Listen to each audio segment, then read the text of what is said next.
শুক্রবার মাথাভাঙ্গা 2 নম্বর ব্লকের 19 পঞ্চায়েতের পূর্ব শিলডাঙ্গা এলাকায় সকাল থেকে একটি বাইসন দাপিয়ে বেড়াতে দেখে স্থানীয় বাসিন্দারা। এলাকায় বাইসন বেরিয়েছে খবর ছড়িয়ে পড়তে স্থানীয় বাসিন্দার বাইসন দেখতে ভিড় জমান। খবর পেয়ে ঘটনাস্থলে ছুটে আসে খোকসাডাঙ্গা থানা পুলিশ ও মাথাভাঙ্গা বন দপ্তরের কর্মীরা। বনকর্মীরা দীর্ঘক্ষণের চেষ্টায় ঘুম পাড়েনি গুলিতে বাইসনটিকে কাবু করে। বাইসনটি দীর্ঘক্ষণ এলাকায় দাপিয়ে বেড়ালেও হতাহতের কোনো খবর নেই। মাথাভাঙ্গা রেঞ্জার সুদীপ দাস জানান, উদ্ধার হওয়া বাইসনটি পাতলাখাওয়া বনাঞ্চলে ছেড়ে দেওয়া হয়েছে।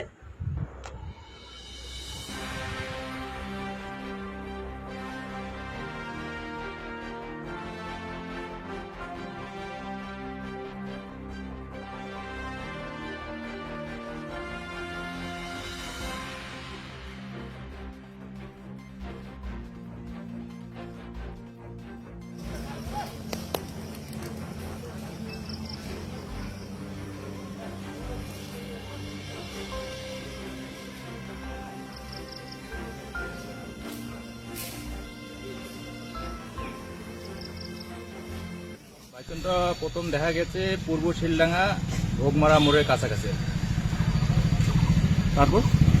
তারপর ওইখান থেকে পরে থানায় ইনফর্ম করা হয়, থানার থেকে ভ্যান পাঠিয়ে যায়, তারপরে ফরেস্ট ডিপার্টমেন্টকে ইনফর্ম করা হয়, ফরেস্ট ডিপার্টমেন্টের থেকে ডিপার্টমেন্টের লোক আসে, তারপরে ডিপার্টমেন্টের লোক দীর্ঘক্ষণ বাইসনটাকে করে তারপরে এই কিছুক্ষণ আগে প্রায় কটা বাজে এখন 1 ঘন্টা আগে বাইসনটাকে ধরা হয় আর কি।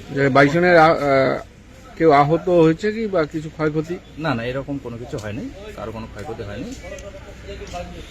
আপনার নাম? আমার নাম রফিকুল ইসলাম।